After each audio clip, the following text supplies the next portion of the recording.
Dear students, स्वागत है आपका आपके अपने city Montessori school Siwan YouTube channel पर। और मैं अंकित आनंद आज आपके लिए क्लास 8 के जीके का दूसरा चैप्टर लेकर के उपस्थित हूं, जिसमें हम लोग बात करेंगे वर्ल्ड ऑफ इंसेक्ट्स के बारे में, यानी कि कीड़े मकोड़ों की दुनिया के बारे में।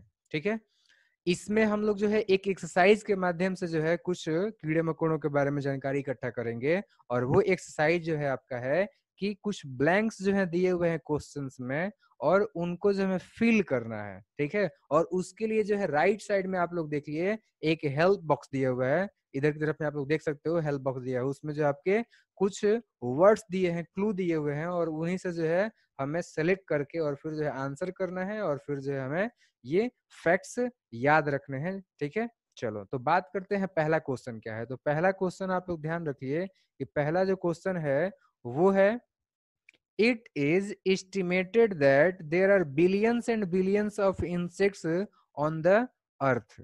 इसका मतलब हुआ कि पृथ्वी पर ऐसा अनुमान है कि बिलियंस ऑफ बिलियन इंसेक्ट्स हैं, अरबों खरबों इंसेक्ट्स हैं। आगे बोल रहा है the total weight of insects is about dash times the weight of all the people on the अर्थ। यानी कि इसमें आपका जो है ये बोल रहा है कि कीड़ों का कुल वजन लगभग लगभग डैश गुना है पृथ्वी पर पूरे आदमी के भार का। ठीक है, तो आपको बताना है कि कीड़े मकोड़ों का टोटल वेट पृथ्वी पर के जितने भी आदमी हैं उन सभी के वेट का कितना गुना है। तो आंसर हो जाएगा आपका जो है 12 गुना। ठीक है, चलिए आप लोग जो है नोटबुक निकाल लीजिए, और साथ ही साथ जो है मेरे जब मैं पढ़ा रहा हूँ तो मेरे साथ ही आप लोग जो है लिखते चलिए। पहला का आंसर हो जाएगा आपका जो है 12th। वैसे मैं भी आपका यहाँ पे जो है लिख दे रहा हूँ कि आंसर हो जाएगा आपका जो है 12th, यानी कि TWELVE। ये आप लोग ध्यान रखेंगे। ठीक है, चलिए अब बात करते हैं हम लोग नेक्स्ट क्वेश्चन के बारे में। ठीक है, उससे पहले मैं आपको एक जानकारी दे दूं कि ये जो मैं पीडीएफ पढ़ा रहा हूँ, जिस मटेरियल से आप लोगों को पढ़ा रहा हूँ, वो मटेरियल जो है इस वीडियो के डिस्क्रिप्शन बॉक्स में आप जाएंगे तो उसका लिंक मिल जाएगा। क्लिक करके उस लिंक पर जो है आप लोग डाउनलोड कर सकते हैं। चलिए दूसरे क्वेश्चन की तरफ में चलते हैं और दूसरा क्वेश्चन देखते हैं कि क्या दिया हुआ है। तो दूसरा क्वेश्चन है आपका, the cheek beetle has an dash light. ठीक है, यानी कि जो चीक बीटल होती हैं उसमें जो है किस प्रकार का लाइट होता है। तो चलिए मैं आप लोगों को बता देता हूँ कि चीक बीटल में जो है आपका ऑरेंज कलर का लाइट होता है। इसका स्पेलिंग ध्यान रखिए, ORANGE। ठीक है, तो ऑरेंज कलर का जो है आपका लाइट होता है चीक बीटल में। आगे बता रहा है कि इट टर्न्स इट ऑन, यानी कि जो चीक बीटल होती हैं वो जो है आपका इस ऑरेंज कलर के लाइट को जो है आपका ऑन करती हैं, जलाती हैं। ठीक है, कब? तो व्हाइल टेकिंग ऑफ, यानी कि जो है आपका जब वो टेक ऑफ करती हैं, वो जो आपका उड़ान भरती हैं तब। एंड लैंडिंग, यानी कि जब लैंड करती हैं उस समय भी। क्वाइट लाइक एन एरोप्लेन, यानी कि बिल्कुल जो है आपका वो एक एरोप्लेन के जैसा। इसका मतलब हुआ कि एरोप्लेन के जैसा ही जो है ये चीक बीटल अपने ऑरेंज कलर के लाइट को ये तब आपका जो है जलाती है जबकि वो उड़ान भरती हैं या फिर जो है आपका लैंड करती है। ठीक है, तो मैं उम्मीद करता हूं कि आप लोगों को जो ये चीजें समझ में आ रही हैं। चलिए आगे कुछ चीजें हम लोग डिस्कस करते हैं। ठीक है, तो अगला जो हमारा क्वेश्चन है उससे पहले एक मिनट आप लोग वेट कर, थोड़ा सा इरेज कर लो। चलो तो नेक्स्ट क्वेश्चन की तरफ हम लोग देखते हैं। तो अगला क्वेश्चन है, like bees dash have colonies of their own, there are doctors, इसके अलावा दे रहा है nurses, warriors, store keepers, cleaners etcetera in each colonies. ठीक है, तो इसका मतलब ये हुआ कि ये जो बीज होती है, मधुमक्खियां होती हैं, उन्हीं की तरह डैश का अपना कॉलोनीज होता है, अपना जो है बस्ती होता है। ठीक है, उसमें जो है आपके डॉक्टर, और मतलब कि उनमें कहने का मतलब ये हुआ ना कि जो प्रत्येक कॉलोनी होते हैं उन सभी कॉलोनी में जो आपका डॉक्टर होते हैं, नर्सेज होते हैं, वॉरियर्स यानी कि योद्धा होते हैं, स्टोर कीपर्स होते हैं, क्लीनर्स होते हैं। ठीक है, तो ऐसे करके जो है बहुत सारे पेशेवर उसके जो है आपके इंडिविजुअल्स होते हैं हर एक कॉलोनीज में। तो इसका आंसर हो जाएगा आपका, ध्यान रखिए कि इसका आंसर हो जाएगा आपका क्या चीज, तो एंड्स। एंड्स जो होते हैं ना, जो आपके जो है ये चींटी होती हैं, तो उनका भी जो है कॉलोनी होता है खुद का। और देखते हो ना कि ये जो है चींटियां जो है एक एक करके जो है आपका लाइन में चलती हैं, साथ ही साथ जो है वो एक ग्रुप में ही रहती हैं। किसी एक बिल में देखते हो तो वो जो है बहुत ज्यादा संख्या में रहते हैं, जैसे कि हम लोग कॉलोनी में रहते हैं उसी प्रकार से वो भी कॉलोनी में रहते हैं, बस्ती में रहते हैं, ठीक है। उसमें जो है आपका अलग अलग प्रकार के पेशेवर जो है आपके चीटियां होती हैं। तो उम्मीद करता हूँ कि ये तीनों क्वेश्चन आप लोग को समझ में आ गया है, आप लोग जो है इसको बना लेंगे, ठीक है। तो चलिए अब चौथा क्वेश्चन हम लोग डिस्कस करते हैं। तो चौथा क्वेश्चन है, और dash main job is to lay eggs, she can lay up to 3000 eggs a day. इसका मतलब हुआ कि वो क्या होती हैं जिसका कि मेन काम होता है आपका अंडा देना, वो जो है आपका एक दिन के अंदर में 3000 तक अंडे दे सकती हैं, ठीक है। तो आप लोग भी दिमाग लगाओ, ठीक है। और मैं तो आंसर अभी बताऊंगा ही, चलो मैं आंसर बता देता हूँ और टाइप भी कर देता हूँ, ठीक है। तो इसका आंसर हो जाएगा आपका कि जो आपका रानी मधुमक्खी होती है, यहाँ पर आप देख सकते हो राइट साइड में जो आपका दिया हुआ है क्वीन बीज, तो रानी जो मधुमक्खी होती है वो उनका जो है मेन काम होता है आपका अंडा देना। तो चलो मैं आंसर बता देता हूँ। आंसर हो जाएगा आपका QUEEN, ठीक है, और B', ठीक है। यानी कि क्वीन बीज का आपका जो है मेन काम होता है क्या चीज, तो अंडा देना। वो जो है आपका एक दिन के अंदर में 3000 तक अंडे जो है आपका दे सकती है, ठीक है। चलिए अब नेक्स्ट बात करते हैं, पांचवा क्वेश्चन। तो वो है आपका, a buzzing sound made by dash is the sound of its wings moving. इसका मतलब ये हुआ कि किसके द्वारा बजिंग का साउंड निकाला जाता है जो कि उसके पंखों के मूवमेंट का साउंड होता है। तो ये जो है आपका आंसर हो जाएगा आपका क्या चीज, तो बी हो जाएगा। यानी कि जो आपका मधुमक्खियां होती हैं जब ये आपका जो है उड़ती हैं, तो उस समय में क्या होता है कि जो आवाज निकलता है या फिर जो आपका फ्लाई है, तो वो आवाज जो है उनके पंखों के मूवमेंट की वजह से आपका जो है आवाज निकलता है। तो इसका आंसर क्या हो जाएगा, तो इसका आंसर आप लोग ध्यान रखेंगे क्या हो जाएगा, बीज हो जाएगा, ठीक है। ठीक है, तो आंसर याद रख लो आपका बी। चलो नेक्स्ट क्वेश्चन की तरफ में देखते हैं कि अगला जो है क्वेश्चन वो क्या है, कह रहा है। तो अगला क्वेश्चन है आपका, एक सेकेंड थोड़ा सा दिक्कत हो रहा है।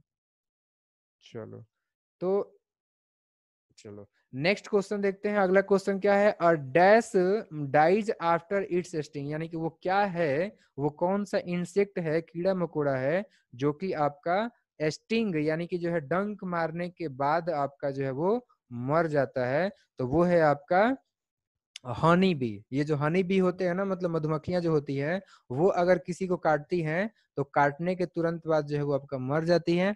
चलो मैं बता भी देता हूँ आप लोगों को आगे कि क्यों मर जाती हैं, ठीक है। पहले जो आपका टाइपिंग कर दो कि आपका आंसर हो जाएगा आपका क्या चीज, तो हनी बी हो जाएगा, HONEY और B, ठीक है। तो इसका आंसर उम्मीद है कि आप लोगों को समझ में आ गया कि हनी बी जो होती है वो आपका डंक मारने के बाद मर जाती है। क्यों मर जाती है, तो ये भी समझ लो।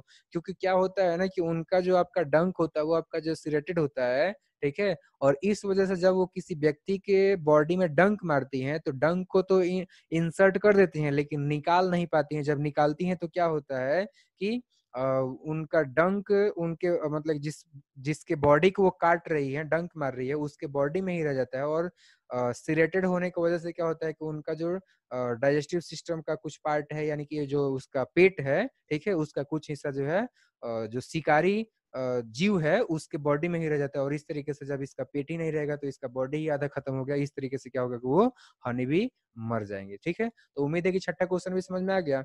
अब चलो देखते हैं हम लोग सातवां क्वेश्चन। तो सातवां क्वेश्चन क्या कह रहा है देखते हैं, the grass hoppers chirp is the sound of it's dash rubbing together. तो देखो ये जो ग्रास हॉपर होता है ना, टिड्डा होता है ना, ये जब उड़ता है तो देखते हो ना कि उसका जो है कुछ आवाज निकलता है, ठीक है। तो वो जो आपका चर्प का आवाज है, चीची का आवाज है, वो जो है इसके जो नीज होते हैं ना, यानी कि जो आपका जो घुटना होता है, यहाँ पे स्पेलिंग देखना, स्पेलिंग जो है गलती दे दिया है यहाँ पे, ठीक है। आप लोग जो है नीज का स्पेलिंग जानते हो, ठीक है। तो नीज का आपस में टकराने की वजह से, रगड़ खाने की वजह से जो है आपका ग्रास हॉपर का चर्पिंग साउंड प्रोड्यूस होता है, ठीक है। तो उम्मीद है कि आपका आंसर क्या होगा, आप लोग जो है समझ गए हो, ठीक है। तो इसका आंसर हो जाएगा आपका जो है नीज। चलो मैं टाइपिंग भी कर देता हूँ, ठीक है। तो आपका आंसर हो जाएगा KNEES, ना कि आपका जो है यहाँ पे आंसर दिया है KNESS, तो वो आंसर जो है आपका नहीं होगा। आपका आंसर क्या होगा, तो आपका आंसर जो मैंने अभी बता दिया है, क्या चीज बताया है, नीज आंसर होगा, ठीक है। चलो तो ये ध्यान रखोगे। अब चलते हैं हम लोग आठवां क्वेश्चन, हाँ बिल्कुल। तो आठवां क्वेश्चन का आपका जो है आंसर हो जाएगा, सॉरी, 8वां क्वेश्चन पहले देख लेते हैं क्या कह रहा है। 8वां क्वेश्चन है live longer than any other insect. तो क्या है जो कि आपका दूसरे किसी भी इंसेक्ट से जो आपका ज्यादा दिनों तक जिंदा रहता है, तो वो है आपका टर्माइट्स। ठीक है, तो यहाँ पे आपका आंसर कर देंगे हम लोग क्या चीज, तो आंसर हो जाएगा आपका जो है टर्माइट्स। मैं यहाँ पे लिख दे रहा हूँ टर्माइट्स। ठीक है, थोड़ा सा लिखने में दिक्कत हो रहा है, एनीवे। तो टर्माइट्स जो होते हैं ना, वो आपका जो है दूसरे किसी भी ऑर्गेनिज्म से, ऑर्गेनिज्म सॉरी, इंसेक्ट से जो है आपका ज्यादा दिनों तक जिंदा रहते हैं। चलिए अगला क्वेश्चन देखते हैं 9 नंबर। तो 9 नंबर क्वेश्चन है the longest insect is the tropical dash insect. सबसे लंबा जो इंसेक्ट वो कौन सा होता है, तो वो जो है आपका ट्रॉपिकल स्टिक होता है। ठीक है, यहाँ पे मैं लिख दे रहा हूँ स्टिक। तो सबसे जो लंबा होता है वो आपका stick, sorry tropical stick animal होता है। ठीक है, जिसका कि आपका देखो यहाँ पे बोल रहा है ना, its length goes up to 33 centimetre, यानी कि जो है इसका लंबाई 33 सेंटीमीटर तक जा सकता है, पहुंच सकता है। ठीक है, तो ये कैसा होता है, आपने जो है अपने आसपास भी हो सकता है कि देखे होंगे। एक्चुअली इसका जो है ना पहचान यही है कि ये जो जिस तरीके से इस चींटी का देख रहे हो ना, कि इसका जो आपका जो पैर वगैरह है, तो वो सब जो आपका जो है बहुत ही पतला पतला है। ऐसा ही जो आपका पतला पतला होता है, और ये इसका जो बॉडी है ना मिडिल चींटी का, तो ये देख रहे हो कि थोड़ा सा जो है आपका थिक है, मोटा है।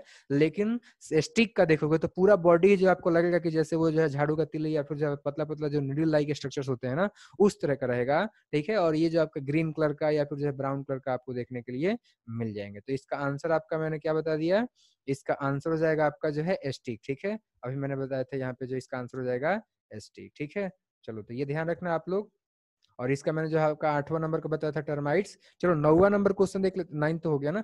10th नंबर है the heaviest insect is the dash, its male weights about 100 gram. यानी कि आपको बताना है कि सबसे जो है हैवीएस्ट इंसेक्ट क्या होता है। तो सबसे हैवीएस्ट जो आपका इंसेक्ट होता है वो है आपका गोलियथ बीटल। ठीक है, और इसका जो आपका वेट होता है ना, ये होता है आपका 100 ग्राम लगभग लगभग। ठीक है, ये ध्यान रखना है आप लोगों को। चलो यहाँ पे जो डायग्राम दिया, मतलब जो पिक्चर दिया हुआ ना, इसमें बता देता हूँ कि कौन क्या चीज है।